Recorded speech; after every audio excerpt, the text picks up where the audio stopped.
안녕하세요. 오늘도 사연살롱을 찾아주셔서 감사합니다. 저는 현재 2살 된 아이를 키우고 있는 34살 싱글맘이에요. 아직 이혼한 지 얼마 되지 않았지만 이젠 지난 과거로부터 조금은 홀가분해지고 있습니다. 남편과 저는 의사와 환자로 만났어요. 우리가 처음 만난 건 충치가 도저히 참을 수 없는 지경에 이르러서 회사를 조퇴하고 치과에 갔던 날이었어요. 접수를 마치고 대기하는 동안 들리는 의료 장비들 소리에 저는 잔뜩 겁을 먹고 얼어 있었죠. 어린아이도 아닌데 잔뜩 긴장한 얼굴로 치료의자에 앉았고 제 치료를 맡았던 남편은 저와 다르게 아주 여유로운 미소로 인사하며 "어디가 불편하세요?" 라고 물었어요. 저는 충치가 있는 자리를 대충 가리키며 설명을 했고 남편은 많이 아팠을 텐데 왜 이제 왔냐며 혹시 겁이 많냐고 말을 걸어주었죠. 저는 "네" 하며 의자에 누웠는데 어쩐지 심장이 막 두근거렸어요. 하지만 곧 시작된 통증에 괴로워하자 남편은 괜찮다며 자기가 이 병원에서 제일 안 아프게 치료하는 의사라고 저를 진정시켜 주었죠. 그 순간 어처구니 없게도 저는 이 사람 정말 다정하다. 이 사람이랑 사귀는 여자는 얼마나 좋을까? 이런 생각을 했어요. 그렇게 다른 데 정신이 팔려서인지 통증은 조금 잦아드는 듯 했고 그 아프다는 신경치료를 생각보다 무사히 마칠 수 있었죠. 전동의자가 올라가고 남편 얼굴을 마주한 저는 다시 심장이 쿵쾅거렸어요. 남편은 저에게 오늘 한 치료와 다음에 할 치료에 관해 설명을 해주었는데 제 귀엔 남편의 말이 하나도 들리지 않았고 다정하고 유능해 보이는 남편의 모습에 한눈에 반해버렸지 뭐예요. 그날 이후 저는 태어나서 한 번도 좋아했던 적 없는 치과에 가는 날을 손꼽아 기다리게 됐어요. 그리고 마침내 그날이 왔어요. 옷이며 화장이며 온통 신경을 쓰고 드디어 치과에 도착해 치료실에서 누워 남편을 기다리고 있었죠. 남편은 예전의 그 모습처럼 밝게 웃으며 "잘 지냈어요? 치료받은 데는 괜찮았어요?" 라며 말을 걸어왔어요. 저는 잘 치료해 주셔서 아프지도 않고 잘 지냈다고 대답했는데 제 얼굴 가까이 그 사람의 얼굴이 다가오니 그에게 풍기는 스킨 냄새와 소독약 냄새가 너무 좋더라고요. 그렇게 취한 듯 치료를 마쳤고 남편은 "고생하셨어요. 관리 잘 하시고 또 이상 있으면 내원하세요."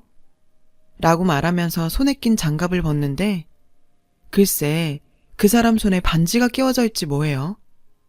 저는 결혼했구나 하며 실망했고 대충 대답을 하는 둥 마는 둥 진료실을 나왔어요. 수납을 마치고 병원 문을 나가려는데 저를 치료한 남편이 가운이 아닌 재킷을 입고 퇴근하는 게 보였어요. 그렇게 우린 얼떨결에 같이 엘리베이터를 함께 기다리게 됐죠. "데이트 가시나 봐요?" 라며 남편이 먼저 저에게 말을 걸어왔어요. "아니요." 저는 조금 당황한 듯 대답했고 저의 이런 모습에 남편은 피식 웃었어요. 그 웃는 모습이 또 어찌나 마음을 흔드는지. 곧이어 엘리베이터가 도착했고 우린 함께 엘리베이터를 탔어요. 저는 이대로 돌아가면 후회할 것 같아서 "결혼 반지가 예쁘네요." 라고 말했고 남편은 자신의 손에 끼워진 반지를 제게 보이며 "이거요? 이거 결혼 반지 아닌데?" 라고 말하는 게 아니겠어요? 저는 놀라서 "그럼 커플링인가요?" 라고 되물었죠. 남편은 웃으며 "이거 이래봬도 피앙세 반지인데" 라고 하더군요. 그제야 반지가 좀 특이하다고 느꼈어요. 저는 민망하면서도 이 남자가 유부남이 아니라는 사실에 기쁜 나머지 "그런데 왜 피앙세 반지를 본인이 끼고 있어요?" 라고 물었죠. 그러자 남편은 이건" 여기까지 말하는데 그때 얄궂게도 1층에 도착한 엘리베이터 문이 열렸고 저는 내려야 했죠. 남편은 지하 주차장으로 가는 듯 내리지 않을 기색이었어요. 이대로 헤어지면 끝일 텐데 용기 내서 차라도 한잔 마시자고 할까? 저는 엘리베이터 문이 열려 있는데도 우물쭈물 망설였어요. 그러자 저의 이런 마음을 알았는지 남편도 엘리베이터에서 내리지 뭐예요.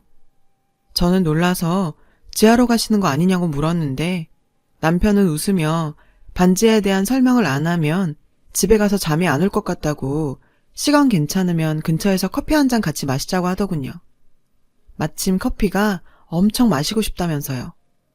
저는 남편의 센스 있는 모습에 더욱 끌려 남편을 따라 커피를 마시러 갔고 2시간 넘게 이야기를 나누다가 연락처를 주고받고 헤어졌어요. 얘기를 나누면서 알게 된 건데 남편이 끼고 있던 피앙세 반지는 아직은 인자가 없는 반지더라고요. 사랑하는 여자가 생기면 주려고 사서 끼고 있었다나요. 결국 그 반지는 제 것이 되었고 저희는 1년간의 연애를 끝으로 결혼을 약속했어요.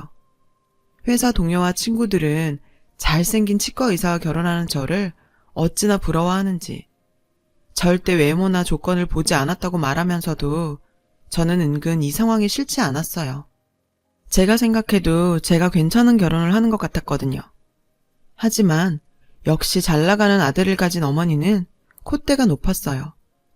저에게 의사 남편을 얻으려면 열쇠 몇 개는 가져와야 한다는 둥 입이 떡 벌어질 혼수 목록이 적힌 종이를 건네시더군요.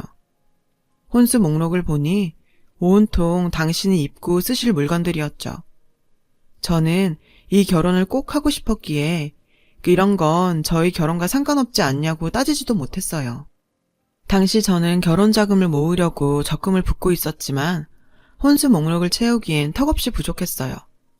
하는 수 없이 지방에서 고깃집을 운영하시는 부모님께 사정을 얘기했죠. 그랬더니 저희 부모님께선 사위가 의사인데 뭘 못해주겠냐며 빚을 내서라도 혼수는 해줄 테니 아무런 걱정 말라시며 힘을 실어주셨어요. 그렇게 부모님의 도움으로 혼수 목록을 모두 채웠고 저희는 마침내 남편이 장만한 30평대 아파트에서 신혼을 시작하게 됐어요.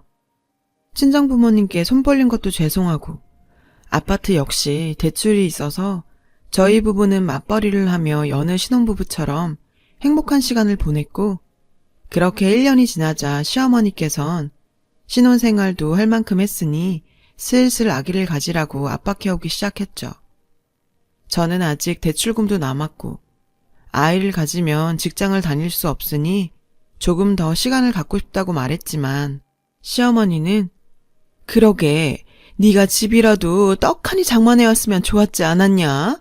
다들 의사 사위 보면 병원이고 집이고 외제차까지 처가해서 다 해주는데 넌 뭘 해와서 시어머니 말도 우습게 하냐? 라며 윽박지르는데 전 너무 놀라 순간 아무 말도 못했어요. 그날 밤 저는 남편에게 울면서 낮에 시어머니와 있었던 일을 얘기했고 남편은 저를 안아주며 자기가 대신 미안하다고 말해주었죠. 하지만 거기까지였어요. 그날 이후 남편은 무슨 바람이 불었는지 공부를 해야 한다며 퇴근이 늦어졌고 집에 와서도 공부를 한다며 서재방에 틀어박혀 나오지 않았어요.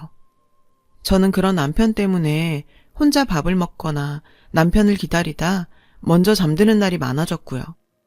어머니가 또 성화를 부리실까 불안한 마음에 빨리 아이라도 가져야 할 것 같은데 남편이 따라주지 않자 저는 점점 예민해져 갔죠. 그렇게 사이 좋던 저희 부부는 저희 예민한 탓에 싸울 일이 늘어갔어요. 당연히 사이가 나쁘니 아이를 갖긴 힘들었고 결국 또 시어머니는 아무래도 제가 불임일까 걱정된다며 한의원에 가자시며 무작정 제가 다니는 회사로 찾아오셨어요. 저는 보는 눈도 많고 해서 대충 사유를 만들어 회사에 반차를 냈고 어머니를 따라 한의원에 가서 진맥을 받았어요. 선생님, 저희 며느리 어떤가요? 도통 아이 소식이 없어서 제가 요즘 잠도 못 자요. 시어머니는 마치 제가 무슨 큰 잘못이라도 한 것처럼 의사 선생님께 얘기하시는데 어찌나 민망하던지. 하늘을 봐야 별을 따지 이건 약을 먹는다고 해서 해결될 문제가 아니라는 걸 차마 시어머니께 우리가 요즘 이렇게 산다고 얘기도 못하고 답답하기만 했어요. 결국 100만 원이 훌쩍 넘는 약을 짓고 집에 돌아온 저는 카드 영수증을 보며 한숨을 쉬었죠. 시어머니는 제가 먹을 약이니 저보고 계산하라 하셨고 먹어봤자 소용없는 걸 알면서도 약값을 카드로 긁었더니 영수증을 보니 또 부하가 치밀어 오르더라고요. 결국 M1 카드 영수증만 푹푹 찢어버렸어요. 그날 저녁도 남편은 퇴근이 늦었고 집에 와서는 서재방에 틀어박혔어요. 저는 남편이 혼자 방에서 뭘 하는지 의심이 생겼어요. 혼자 야한 동영상이라도 보는 걸까 하는 생각까지 들더라고요. 저는 도저히 안 되겠다 싶어 무작정 남편의 서재로 들어갔어요. 남편은 누군가와 통화를 하면서 열심히 대화 내용을 받아 적고 있었죠. 그러면서 저한테는 조용히 하라는 듯 검지손가락을 들어 쉿 하는데 순간 짜증이 치밀어 올랐어요. 저는 남편의 통화가 끝나길 기다렸다가 얘기 좀 하자고 했고 오랜만에 남편과 마주 앉았어요. 그동안 참았던 것을 한꺼번에 토해내듯 말했어요. 그런데 그렇게나 다정했던 남편의 얼굴은 오간데 없이 짜증난다는 얼굴로 시간을 견디는 남편이 앉아있지 뭐예요. 급기야 저는 나 모르게 다른 여자라도 생긴 거야? 난 오늘 당신 어머니가 무작정 회사에 찾아와서 반차까지 내고 한의원까지 끌려갔는데 당신은 정말 계속 이럴 거야? 한의원 약 같은 게 무슨 소용이야. 남편이 잠자리를 안 하는데 라고 말했고 남편은 질린 얼굴로 일어나선 네가 그러면 그럴수록 더 하기 싫은 거야. 애는 핑계고 요즘 못해서 안 달란 거야 뭐야 라고 도리어 화를 내는 게 아니겠어요. 저는 남편의 말에 어이가 없어서 그럼 당신이 당신 어머니한테 아기 안 낳고 싶다고 말해. 괜히 나만 스트레스 받게 하지 말고 라며 되받아 쳤어요. 남편은 아무런 대꾸도 하지 않고 다시 서재방으로 들어가더라고요. 이제 결혼한 지 1년밖에 되지 않았는데 벌써 이러다니 저는 정말 절망스러웠어요. 남들은 아직 신혼이라 깨복고 산다고 생각하는데 저는 제 처지가 불쌍해 그날 밤 내내 울다 잠이 들어야 했어요. 다음날 남편은 아침 일찍부터 보이지 않았고 저는 무시하자 생각하며 출근 준비를 하는데 싱크대 아래에 있는 한약이 보여 남편 보란 듯이 몽땅 쓰레기통에 부어버리고 출근했어요. 그리고 그날 밤 남편은 집에 들어오지 않았어요. 그렇게 3일간 외박이 계속됐고 슬슬 걱정스러운 마음이 들어 남편에게 전화를 걸었지만 전화기는 꺼져 있었죠. 시댁에 갔을까 싶어 장롱을 살펴봤지만 옷가지와 짐은 그대로였고 저는 남편의 핸드폰에 음성 메시지를 남겼어요. 제가 잘못했으니 그만 화 풀고 집에 들어오라고요. 저의 음성 메시지를 들었는지 못 들었는지 남편은 계속 소식이 없었죠. 다음날 남편이 근무하는 치과에 갔어요. 그런데 황당하게도 남편이 병원을 그만뒀다지 뭐예요. 직장도 그만두고 잠적한 이 남자를 어떻게 해야 하나 머릿속이 하얗게 되는 것 같았죠. 참다 못해 시어머니께 전화를 드렸어요.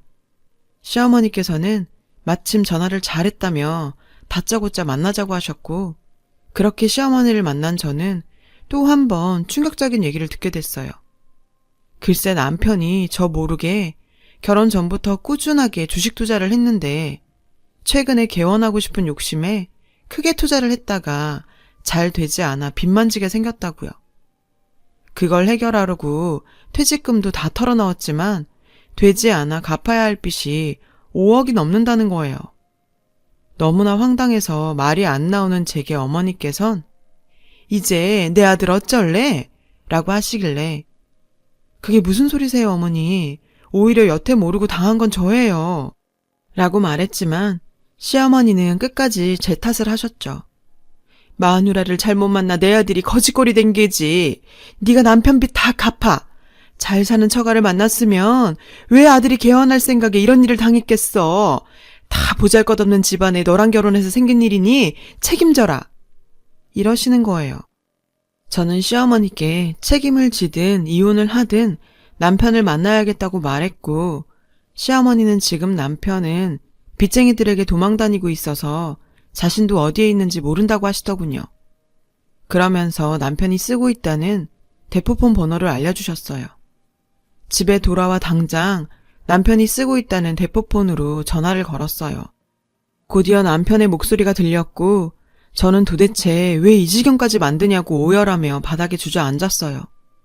그러자 남편은 그제야 개원을 해서 돈을 많이 벌면 저와 시어머니가 사이가 좋아질 것 같아 그렇게 되었다며 미안하다고 하더군요. 답답한 마음에 병원을 왜 그만뒀냐고 물으니 금방 벌면 갚을 생각에 사금융과 병원 직원들에게까지 손을 벌렸는데 매일같이 걸려오는 독촉 전화와 돈을 빌려준 직원들 보기가 힘들어서 퇴직금으로 당장 급한 불을 꺼야 했다고 했어요. 집을 나간 이유도 곧 들이닥칠 사금융 사람을 피한 거라고 말하는데 그 집에 혼자 있을 내 생각은 했나 싶더라고요. 저는 다음날 살고 있던 남편 명의의 집을 내놨어요. 아무리 생각해도 당장 그렇게 큰 돈을 구할 곳이 없다고 판단했거든요. 하지만 이 사실을 알게 된 시어머니는 방방 뛰며 저에게 네 이름으로 대출을 받거나 퇴직금을 끌어다 쓰면 되지 왜 멀쩡한 집을 파냐고 화를 내셨죠. 어차피 대출이 많은 집이어서 팔아도 부족한 돈은 신용대출을 받아 해결할 생각이었는데 대놓고 제 이름으로 대출받아 해결하라는 시어머니의 태도에 저는 오만정이 떨어졌어요. 그래도 미우나 고우나 내 남편인데 저는 저에게 화를 내는 시어머니의 불쾌한 태도를 참으며 부족한 돈은 제 앞으로 빚을 내서 갚을 생각이라고 말했지만 그저 당신 아들 명의의 집이 날아간다는 사실만 가슴 아플 뿐 제 말은 들리지 않는 것 같더군요. 다행히 집이 빨리 팔렸지만 집 대출금을 해결하자 돈이 부족해서 결국 제 앞으로 2억의 빚을 더 내어 남편의 빚을 해결해야 했어요. 그 뒤 월세도 당장은 부담스러웠기에 차마 하기 싫은 시댁과 합가를 하게 됐고요. 시댁으로 들어간 지 첫날부터 시어머니는 마치 저를 가정부처럼 부리기 시작하셨죠. 아침상 차리는 것부터 시작해 퇴근하고 돌아오면 설거지와 빨래가 가득 쌓여 있었어요. 원래 당신이 하시던 살림살인데 한순간에 이럴 수 있나 싶어 저는 어머님께 조심스럽게 분업을 하자 말씀드렸어요. 그랬더니 시어머니는 멀쩡한 집 날리고 기어들어온 주제에 라며 마치 제가 빚을 져서 집을 날린 것처럼 큰 소리를 치셨어요.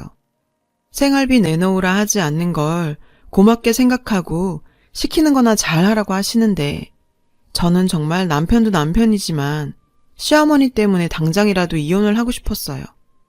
하지만 남편은 지난 일이 있고부터 정신을 차렸는지 새로운 병원에서 일도 잘하고 다시 저에게도 전처럼 다정하게 대해주어 그나마 위안이 되었죠.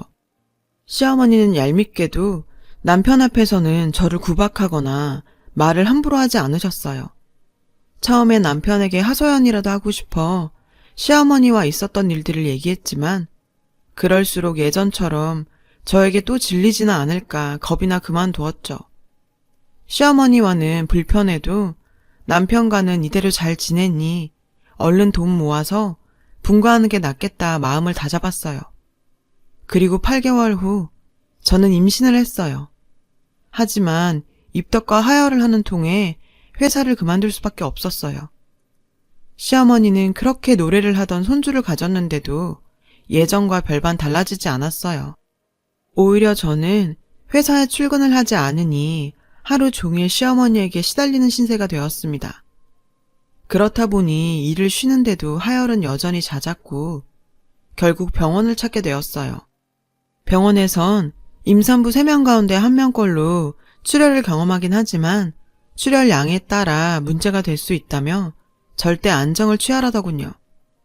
많이 움직이지 말고 가급적 누워 지내라는데 시어머니가 그 꼴을 보고 가만히 있겠어요. 하는 수 없이 저는 남편에게 안정기가 될 때까지만 친정에 있겠다고 말했어요. 남편 역시 그게 좋겠다며 저 대신 시어머니께 말을 해주었죠. 그렇게 친정에서 몸조리를 할 수 있게 됐어요. 친정에서의 생활은 남편과 떨어져 지낸다는 것만 빼면 그야말로 천국이었어요. 그동안 직장 다니느라 쉬지도 못하고 매일 아침 저녁으로 집안일을 하는 통에 힘들었는데 모처럼 마음 놓고 쉴 수 있게 되어 하루하루 편하게 지낼 수 있었죠. 그 덕에 하혈도 멈췄고 슬슬 입덧도 가라앉으며 안정기에 접어들게 됐어요. 아쉽지만 남편도 보고 싶고 시어머니도 예전 같진 않겠지 하는 기대로 남편에게 이제 그만 집에 가야 될 것 같으니 저를 데리러 오라고 전화를 걸었어요. 그런데 남편은 기왕 이렇게 된 거 아이 낳을 동안 친정에 있어. 어차피 집에 와봤자 자기랑 엄마랑 불편하기만 하지 않아? 이러는 거예요. 순간 예감이 좋지 않았어요. 다음날 저는 집에 갈까 말까 불안한 마음으로 고민하고 있었는데 친정엄마가 급하게 전화를 하셨더라고요. 저희 시어머니께서 가게로 오셨다면서 많이 놀라신 목소리셨어요. 저 역시 너무 놀라 급히 택시를 잡아 타고 가게로 갔는데 가서 보니 시어머니 앞에서 저희 친정 부모님이 어쩔 줄 몰라 하고 계시는 게 아니겠어요? 알고 보니 남편은 제가 없는 사이 또다시 주식에 손을 댔고 시어머니는 이 빚을 이번엔 저희 부모님한테 갚으라고 생떼를 쓰고 계시더라고요. 의사 사위는 거저 얻는 줄 알았어요? 남들은 병원도 척척 차려주는데 두 분은 그간 뭐 해줬습니까? 집을 해줬습니까? 하다못해 차를 한 대 사줬습니까? 별 볼 일 없는 딸내미 하나 보내놓고 남 몰라라 한 거밖에 더 있냐고요. 처가가 이 모양 이 꼴이니 우리 불쌍한 김닥터가 허구한 날 돈 때문에 전전긍긍하는 거 아니냐고요. 두말 필요 없습니다. 이번 건은 사돈께서 책임지고 돈 해주세요. 안 그러면 저도 안 참습니다. 세상에, 이젠 하다하다 저희 친정 부모님한테까지 돈을 뜯고 있더라고요. 저도 더 이상은 참을 수가 없었어요. 나 하나 힘들게 하는 건 어떻게든 참을 수 있지만 죄 없는 우리 부모님까지 시어머니한테 무참하게 짓밟히는 건 도저히 용서가 안 되니까요. 그래서 그간 참아왔던 말들을 퍼부었어요. 지금 뭐 하는 짓이에요? 왜 당신이 잘못 키운 아들의 뒷수습을 저랑 죄 없는 저희 부모님이 해야 하죠? 안 참으시겠다고요? 안 참으면 어쩌실 건데요? 저요, 이제 제가 더 이상은 못 참겠어요. 정신머리 나간 아들이나 던져놓곤 이제 와서 뭐라고요? 막대 먹은 시어머니 며느리 노릇도 못하겠고 툭하면 사고나 치고 나 몰라라는 남편 아내 노릇도 못하겠다고요. 그러니까 당장 나가요. 우리 가게에서 당장 나가라고요. 시어머니를 향해 소리쳤어요. 시어머니는 어이가 없다는 듯 물을 벌컥벌컥 마시더니 이혼은 하더라도 돈은 갚으라며 어깃장을 놓더군요. 얼마나 화가 나고 분하던지 빗자루를 들고 시어머니를 향해 휘두르며 가게에서 내쫓았어요. 그리곤 그대로 바닥에 주저앉았죠. 그렇게 전 남편과 이혼을 결심했어요. 친정 부모님은 뱃속에 아이도 있으니 참으라고 말씀하셨지만 이대로면 아이 앞에서 엄마가 할머니에게 계속 당하는 모습만 보이지 않겠냐며 그동안 겪어왔던 수모를 털어놨어요. 그러자 그때까지 사위의 빚과 딸이 시어머니에게 당한 홀대에 대해 전혀 몰랐던 친정 부모님은 충격에 아무 말도 하지 못하셨어요. 더 이상 이혼을 반대하지도 않으셨고요. 저는 그날 밤 결심을 굳히고 남편에게 이혼 통보를 했어요. 남편은 뱃속에 아이도 있으니 절대 이혼만은 할 수 없다고 버텼지만 결국 저는 이혼 소송 끝에 이혼을 할 수 있었어요. 하지만 이혼만 되었을 뿐 위자료와 태어날 아이의 양육비는 받아내기가 어려웠어요. 남편이 당시 또 무직 상태였고 재산도 없이 빚만 있는 상태였기 때문에 당장 분할할 재산이 없었거든요. 저도 임신을 하고 직장이 없는 상태였기 때문에 아이를 낳으면 당장 어찌 사나 매일 고민이 깊어갔는데 시어머니는 하루가 멀다 하고 저에게 협박 전화와 문자를 보내지 뭐예요. 자기네 집 씨를 제 마음대로 뺏어갔다며 그깟 돈 때문에 남편과 가정을 벌이냐며 비난하는데 저는 더는 못 견디겠다 싶어 시어머니한테 편지를 보냈어요. 결혼 전 시어머니가 저에게 주셨던 혼수 목록이 집에 있었거든요. 저는 그 봉투 안에 당시 장만했던 물건의 가격을 일일이 적어 합계를 냈고 카드 내역을 뽑아 첨부했어요. 그리곤 계속 이렇게 협박하시면 무슨 수를 써서라도 돌려받겠다고 저 역시 글을 써서 보냈고요. 그리고 다음날 제가 보낸 낡은 봉투에 든 편지를 받은 시어머니한테서 전화가 왔어요. 욕설과 고성을 지르시길래 그동안 보내신 문자들을 증거로 협박죄로 고소할 거라고 지금도 녹음 중이라고 말했더니 바로 전화를 뚝 끊더군요. 그 뒤론 문자와 연락은 일체 딱 끊으셨고요. 나중에 듣기로는 억울하고 분해서 화병이 났다나 뭐라나. 그 소리를 듣는데 그동안 쌓인 채증이 쑥 하고 한꺼번에 내려가는 것 같더라고요. 남편은 그 뒤로 다시 병원에 취직해서 자기 빚을 갚고 있고 저에게 얼마 되진 않지만 아이의 양육비를 꾸준히 보내주고 있어요. 지난날을 반성하며 시어머니와 연을 끊고 열심히 살 테니 재결합을 하자고 얘기하는데 저는 하도 당해서 그럴 생각은 절대 없다고 했죠. 지금은 새로운 직장에 들어가 아이를 키우며 열심히 살고 있어요. 비록 넉넉하지 못한 생활이지만 지난날을 생각하면 하루하루 너무 행복한 날들을 살고 있습니다. 끝으로 저처럼 홀로 아이를 키우는 분들에게 우리 더욱 힘내서 사랑하는 우리의 아이와 더 많이 행복해지자고 말하고 싶어요. 지금까지 저의 긴 이야기 들어주셔서 감사드려요. 여러분, 사연 댓글에 응원과 현명한 조언 부탁드려요. 좋아요와 구독은 저에게 큰 힘이 됩니다. 오늘도 좋은 일 가득하세요.